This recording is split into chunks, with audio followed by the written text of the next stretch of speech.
जाकर गिर गई। जैसे ही बेलपत्र गिरी मेरा महादेव सामने प्रकट हो गया, मेरा शिव प्रकट हो गया।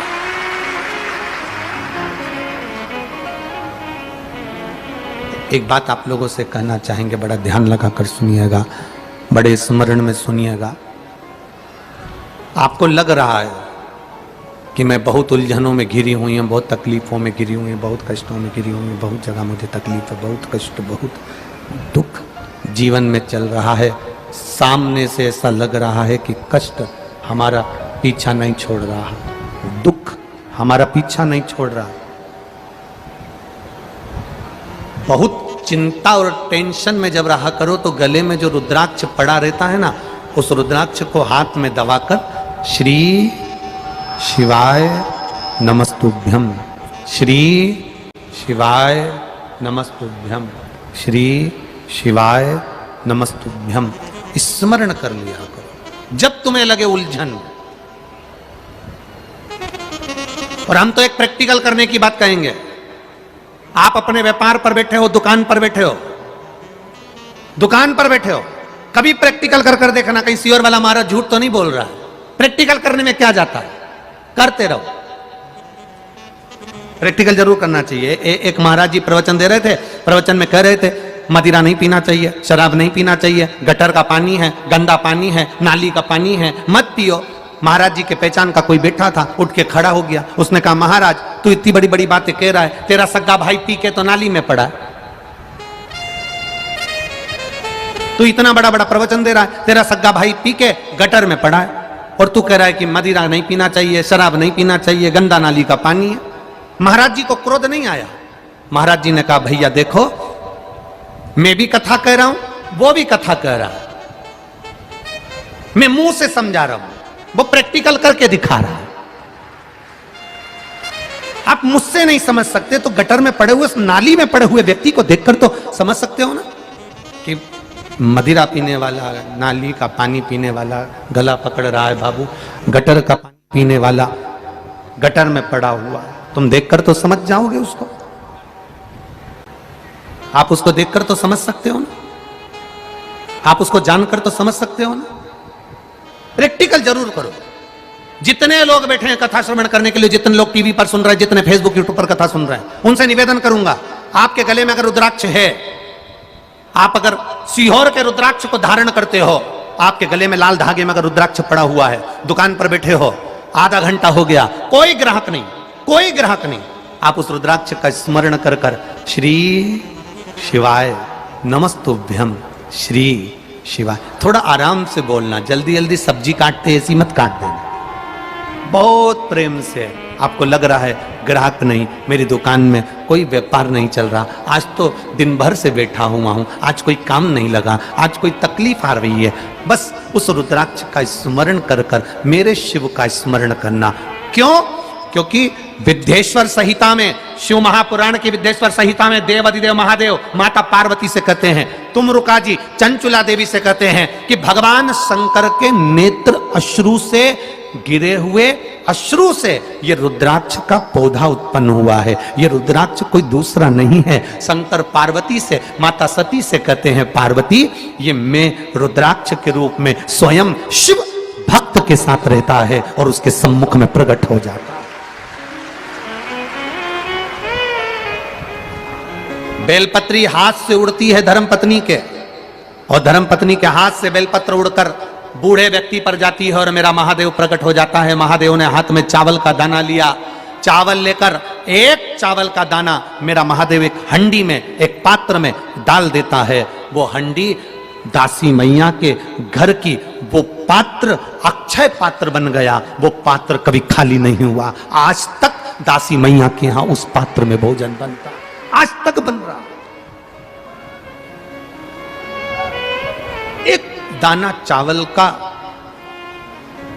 एक दाना चावल का, हम तो आपसे कहेंगे, बहुत भाव से कहेंगे, आपके घर में शादी हो, शादी का फंक्शन हो, किटी पार्टी हो, आपके घर में कोई भी आयोजन हो, 500 आदमी भोजन करने आ रहा है, 300 आदमी भोजन करने आ रहा है, आपको लग रहा है कि हमारे यहां 150 आदमी और बढ़ जाएगा, ज्यादा आप केटरिंग में पैसा नहीं खर्च करना चाहते, 300 लोगों की आपने केटरिंग दे दी और हो सकता है कि और बढ़कर आ जाए।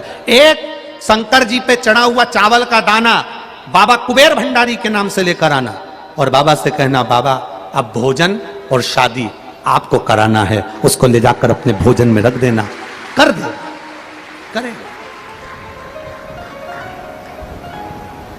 वीरगंज नेपाल में कथा थी, दूसरा देश, दूसरी भाषा, रहन सहन दूसरा।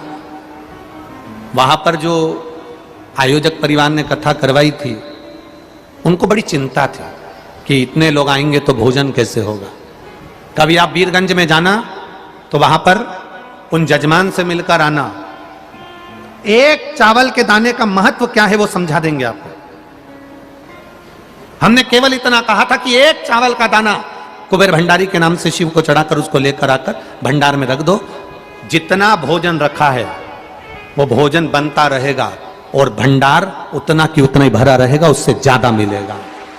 और अभी ये जायसवाल परिवार कथा करवा रहे हैं, विधायक जी श्री प्रदीप जी जायसवाल कथा करवा रहे हैं। और प्रदीप जी जायसवाल की अकेले की कथा नहीं, पूरे छत्रपति संभाजी नगर की कथा है ये। प्रदीप भैया, आपके लिए बहुत सारे पत्र आए हैं और इसमें एक दो पत्र आपके ऐसे वर्णन किए हैं लोगों ने,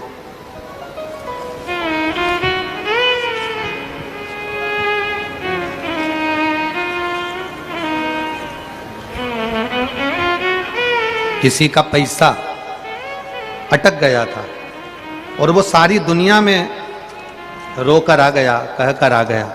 उसका धन जब नहीं मिला तब उसने, जिनने लिखा है पत्र, एक तो इतने सारे हैं जी, ढूंढने में तकलीफ, फिर उसने आपसे भी कहा। तो उसमें पत्र में लिखा है कि हमने प्रदीप जी जायसवाल जी आमदार जी से कहा, उन्होंने हमारा साथ दिया और हमारा जो पैसा डूब गया था, जो बैंक चली गई थी, वो बैंक में पैसा चले गया था हमारे ससुर का, वो पैसा हमारे आमदार जी ने साथ देकर हमारे पैसे को निकाल दिया। धन्यवाद आपको, बहुत साधुवाद है आपका। राजनेता एक अपनी जगह पर होता है, उस राजनेता के पद से हटकर अपना भी एक स्वरूप होना चाहिए कि हम जनमानस के लिए तत्पर खड़े। यहां पर भी भंडारा चल रहा है, यहां पर भी भोजन हो रहा है, हजारों लाखों लोग रोज भोजन कर रहे हैं। जब कथा सुनने के लिए 8 लाख से 10 लाख लोग कथा सुनने के लिए दूसरे दिन आ सकते हैं, तो भोजन में सोचिएगा कि कितने लोग बैठे रहते होंगे। इतने लोगों का जब भोजन बन रहा है, 7वें दिन जब ये कथा पूर्ण हो जाए, तब जायसवाल जी से भी निवेदन करेंगे और आपसे भी निवेदन करेंगे कि उस भोजन भंडारे का दर्शन कर कर जाना कि जितना रखा था उतना रखा ही मिलेगा, खाली नहीं होगा। ये शिव भक्ति। जब वो चोर को कुबेर बना सकता है तो आपको क्यों नहीं दे सकता? दुकान नहीं चल रही, व्यापार नहीं चल रहा, ग्राहक नहीं आ रहा है, आज कोई काम नहीं है, लग रहा है अपने गले में पड़ा हुआ एक रुद्राक्ष, शिव तत्व का एक रुद्राक्ष, जिसकी कीमत नहीं है, निशुल्क है, क्योंकि मेरे महादेव को बेचा नहीं जाता। क्यों सीहोर का रुद्राक्ष निशुल्क मिलता? क्यों कंकर शंकर की महत्वता वहां की? इतने रुद्राक्ष का महत्व क्या है आखिर? उस रुद्राक्ष की मूलता क्या है आखिर? कभी जिंदगी में लेकर आओगे तो समझ में आएगा कि वो रुद्राक्ष है क्या आखिर, उस रुद्राक्ष की मूलता क्या है आखिर।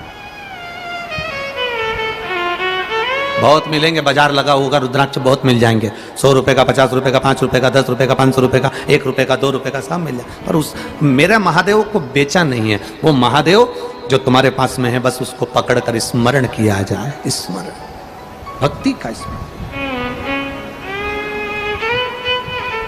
वो कहते हैं ना, जब कोई नहीं आता मेरा बाबा आता है, मेरे दुख के दिनों में जो बड़े काम आता है, मेरे दुख के दिनों में वो बड़ा काम आता है। आपका भरोसा, आप उसका विश्वास दृढ़ी रखिए।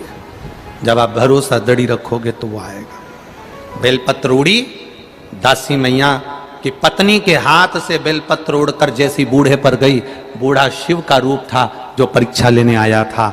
एक चावल का दाना हंडी में डाल दिया, वो चावल का दाना ऐसा चला, आज तक दासी मैया के यहां से वो चावल के दाने का भंडार खत्म नहीं हुआ, आज तक नहीं खत्म। एक चावल के दाने में वो बल है, एक बेलपत्री में वो बल है, गले में पड़े हुए उस रुद्राक्ष में वो बल है, उसका स्मरण हमारे साथ है।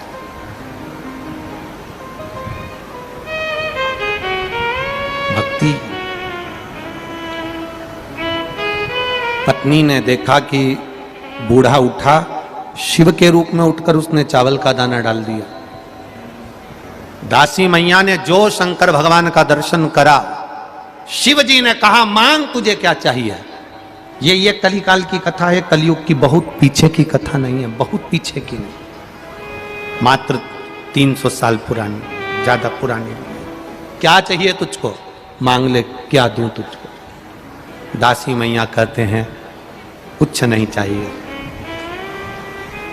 कुछ नहीं। जो अतिथि आए पेट भर कर खाए जाए, इससे बढ़कर सुख और कुछ नहीं है। शिव महापुराण की कथा कहती है, उमा संहिता कहती है, देवादिदेव महादेव का चरित्र कहता है, जब आपके घर में अतिथि आए, मेहमान आए, तो उसको भोजन कराइए।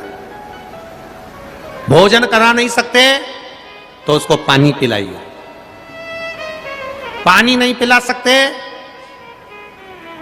तो उसको आसन देकर बिठा दीजिए। अतिथि मेहमान अगर तुम्हारे यहां आया, कोई आया, तो उसको भोजन कराओ। भोजन नहीं है आपके यहां, नहीं खिला सकते, पानी पिला दीजिए। पानी भी नहीं पिला सकते, ज्यादा आकड़ में जिंदगी जी रहे हो, तो आसन दे दो, बैठो साहब, सोफा लगा है साहब, कुर्सी लगी है साहब, आसन दे दो, बिठा दो। आसन भी नहीं दे सकते तो मीठी वाणी दे दो, और मीठी वाणी भी नहीं दे सकते तो अपने चेहरे की मुस्कुराहट दे दो। इतना तो दे सकते। जो आए हुए अतिथि को भोजन नहीं देता, पानी नहीं देता, वाणी नहीं देता, आसन नहीं देता, एक बार मुस्कुराकर बात तक नहीं करता, समझ लेना उसने अपने बुढ़ापे पर कुल्हाड़ी मार ली और आपका बुढ़ापा ठीक नहीं निकलेगा। दर बतर जब तुम अपने बच्चों को आतिथ्य करना नहीं सिखाओगे, किसी का सम्मान करना नहीं सिखाओगे, तो वो बच्चा क्या तुम्हारा सम्मान करेगा। आज हमारे यहाँ मेहमान इतने लोग हैं, पहले के समय में कितने मेहमान आते थे इनसे पूछना। पहले कितने मेहमान आते थे, मामा जी आ रहे, मौसा जी आ रहे, मौसी जी आ रही, काका जी आ रहे, रिश्तेदार आ रहे। आजकल तो शादियों में भी मेहमान नहीं आते, बारात जाती है, 25-50 लोग बारात में चले जाएं, बहुत बड़ी बात है।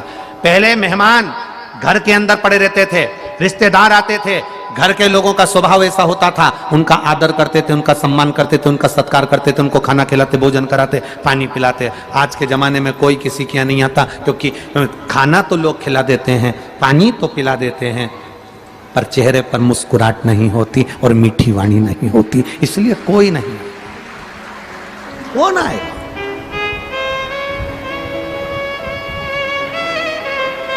अहम की जिंदगी से दूर हो जाओ, अहंकार की जिंदगी से दूर हो जाओ। ब्रह्मा जी के भीतर थोड़ा सा अहंकार है, थोड़ा सा।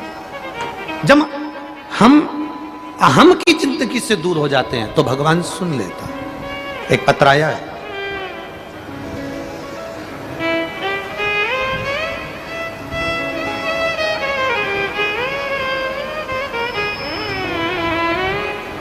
मेरा नाम दीपाली गौरव बाग है,